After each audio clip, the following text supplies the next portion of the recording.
Shalom buat teman-teman semua, saudara. Kali ini ketemu lagi dengan saya Yosen Hadi. Di sini saya akan menjelaskan ruang Maha Kudus. Oke. Jadi di dalam suatu proses penyembahan itu ada 3 bagian bait Allah atau bait suci. Ya. 3 bagian ini adalah yang pertama adalah ruang pelataran. Yang kedua itu adalah ruang kudus. Yang ketiga adalah ruang Maha Kudus. Nah, kita akan mempelajari bagaimana ruang kudus, bagaimana pelataran, ruang kudus dan ruang Maha Kudus. Dari ketiga ini, konsep tertinggi dalam suatu penyembahan itu adalah ruang Maha Kudus. Ya. Nah, di dalam tempat yang Maha Kudus itu ada sebuah tabut, yaitu kotak emas, teman-teman. Saudara, sekali lagi di dalam ruang Maha Kudus itu ada kotak emas yang di dalamnya terdapat 2 loh batu yang tertulis 10 perintah Yahweh di dalam Keluaran 20 dan Ulangan 5. Mari saudara kita baca di Alkitabnya, yaitu di Keluaran 20 ya. Di ayat 24 sampai 25. Oke, mari kita sama-sama. Janganlah kau buatlah bagiku mezbah dari tanah dan persembahkanlah di atasnya korban bakaranmu dan korban keselamatanmu, kambing dombamu dan lembu sapimu pada setiap tempat yang kutentukan menjadi tempat peringatan bagi namaku. Aku akan datang kepadamu dan memberkati engkau. Sorry teman-teman, tadi ada sedikit berisik di asrama, jadi saya mohon maaf. Oke, mari kita lanjut. Pada setiap tempat kutentukan menjadi tempat peringatan bagi namaku, aku akan datang kepadamu dan memberkati engkau. Di ayat 25, tetapi jika engkau membuat bagiku mezbah dari batu, maka jangan engkau mendirikannya dari batu pahat, sebab apabila engkau mengerjakannya dengan beliung, maka engkau melanggar kekudusannya. Juga jangan engkau naik tangga ke atas mezbahku supaya auratmu jangan kelihatan di atasnya. Nah, maka dari itu ada tertulis di dalam Alkitab seperti itu, teman-teman. Jadi kita tidak boleh membuat mengerjakannya dengan beliung atau melanggar kekudusannya dan membuat mezbah dari batu yang maka jangan engkau mendirikannya dari batu pahat, teman-teman. Batu pahat, ya. Itu perlu dicatat ya, teman-teman semua. Nah, hanya ruang Maha Kudus itu pun hanya setahun sekali. Dan imam besar harus menyucikan dirinya dan kemudian mengenakan pakaian yang sangat khusus untuk bisa masuk ke ruang Maha Kudus ini. Gitu ya, teman-teman. Ke dalam tempat itu dan memercikkan darah ke atas tutup tabut yang disebut tutup perdamaian. Bait suci mempresentasikan kehadiran Yahweh di tengah-tengah bangsa Israel. Dengan demikian, 3 bagian dari bait suci mewakili 3 tingkat penyembahan yang saya bilang tadi. Ada pelataran, ruang kudus, dan ruang Maha Kudus. Oke. Sampai sini ngerti ya? Jadi tingkatan-tingkatan itu ada dalam penyembahan, itu ada pelataran, ruang kudus, dan ruang Maha Kudus, teman-teman. Gitu.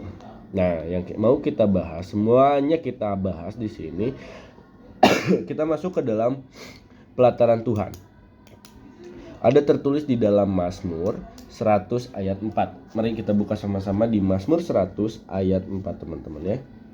Saudara, sekali lagi saya minta untuk fokus serius untuk mendengarkannya, karena agar kita bisa mengerti di Mazmur 100 ayat 4 ya.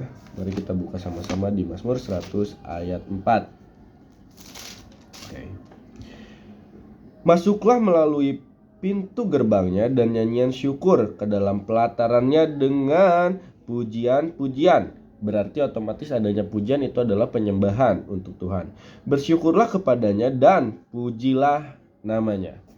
Lebih jelas lagi, sekali lagi, masuklah melalui pintu gerbangnya dengan nyanyian syukur ke dalam pelatarannya dengan pujian-pujian. Bersyukurlah kepadanya dan pujilah namanya. Oke.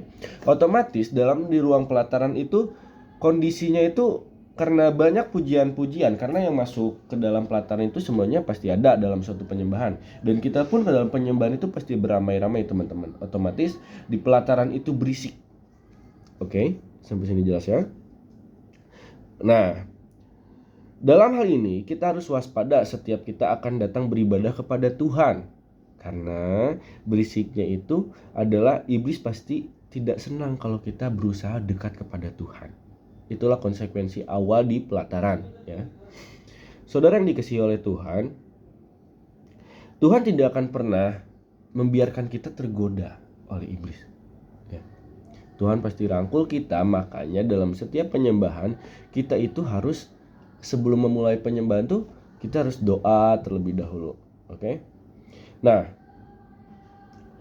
jadi si iblis ini pasti menghambat kita datang kepadanya dengan memprovokasi lingkungan agar kita gagal masuk melalui pintu gerbangnya. Jadi iblis menimbulkan sungut-sungut gitu, dia kayak jangan menyembah, pelataran tuh kayak gini, jangan menyembah Tuhan.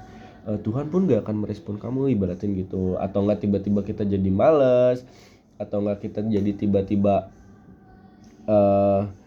perilaku anggota atau jemaat-jemaat yang di samping kita tuh jadi kayak aneh gitu, jadi kayak merasa kita tuh membuat kita itu terganggu gitu teman-teman. Nah, waspada ya teman-teman, sungut-sungut itu akan menutupi pintu gerbang Yahweh ya. Jadi bukalah pintu gerbang Yahweh dengan ucapan syukur, dengan pujian-pujianmu. Bersungguh-sungguhlah dalam penyembahanmu, bersyukur, memuji namanya. Ingat, garis bawahi, memuji namanya.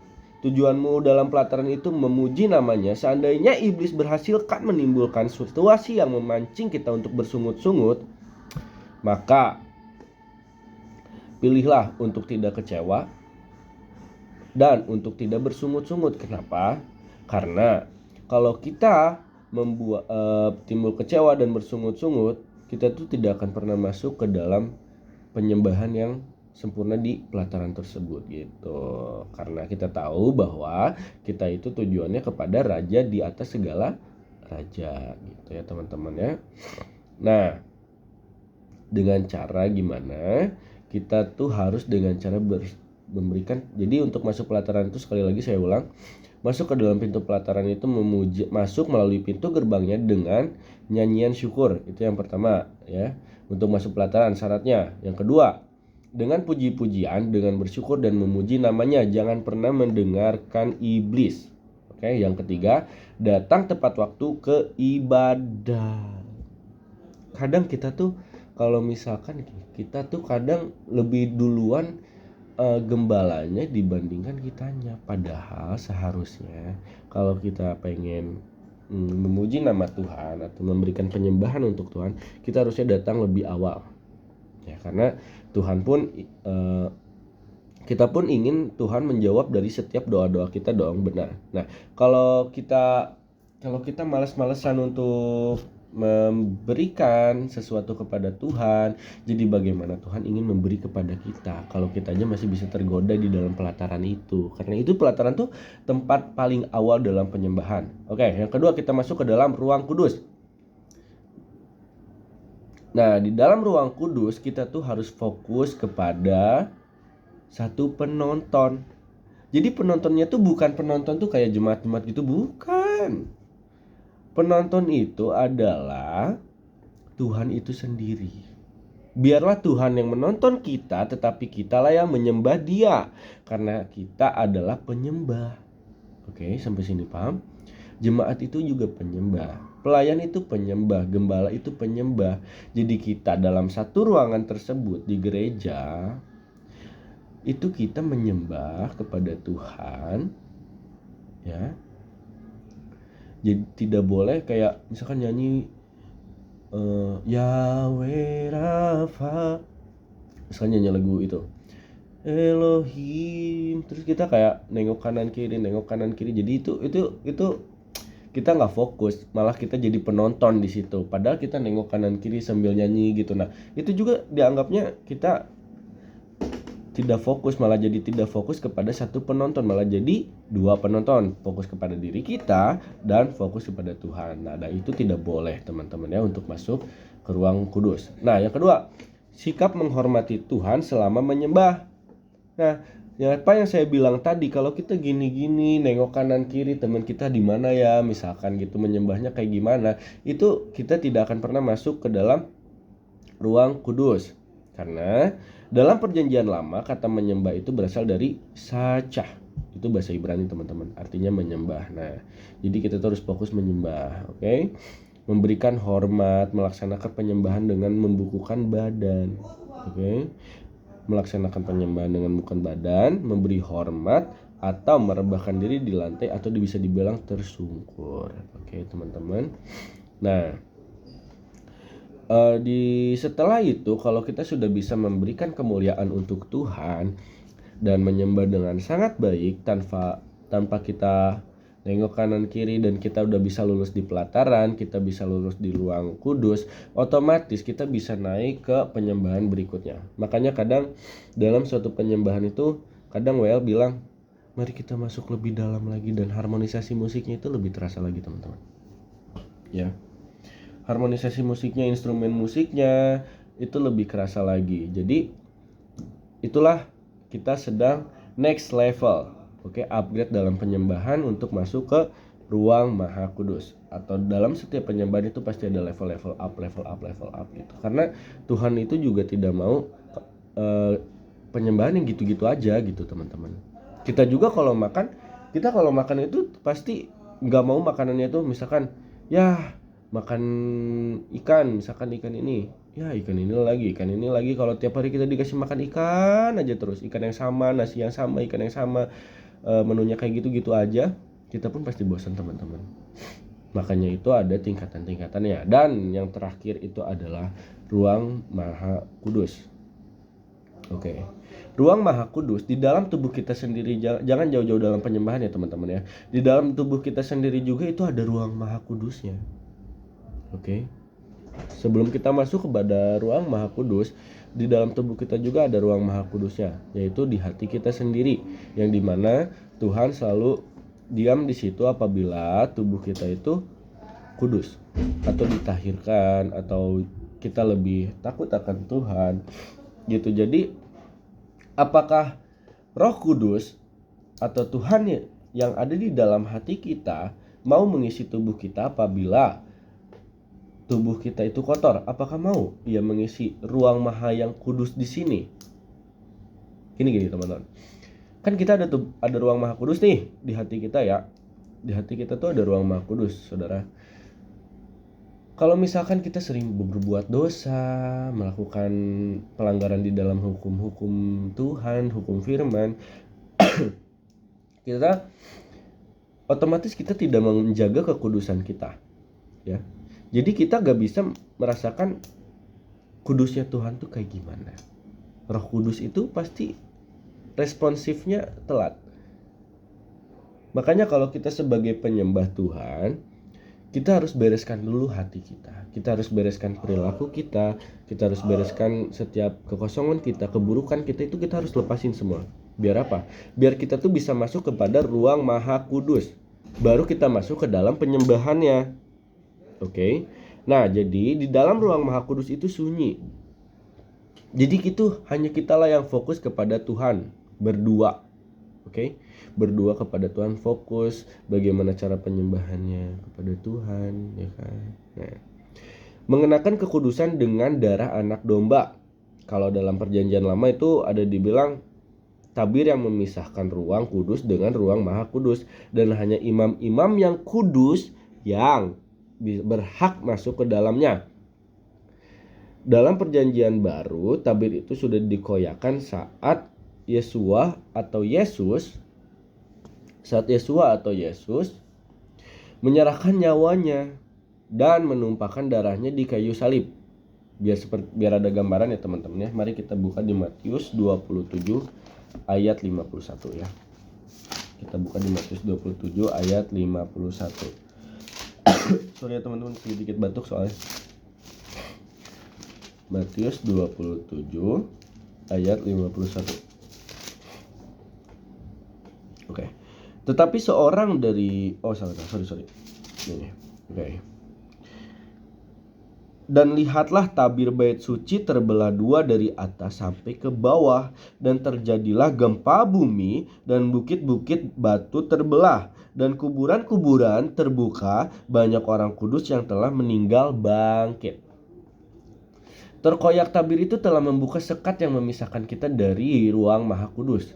Darah anak domba telah melayakkan kita untuk masuk ke ruang maha kudus. Jadi, untuk masuk ke ruang maha kudus, kita harus menjaga kekudusan kita. Seperti apa yang saya bilang tadi, di dalam hati kita itu ada ruang maha kudusnya, teman-teman. Jadi kalau kita gak kudus, kita gak bisa masuk ke sana. Makanya adalah yang dinamakan pentahiran atau baptis gitu. Itu menguduskan diri kita, teman-teman, untuk menjadi hidup lebih baru lagi.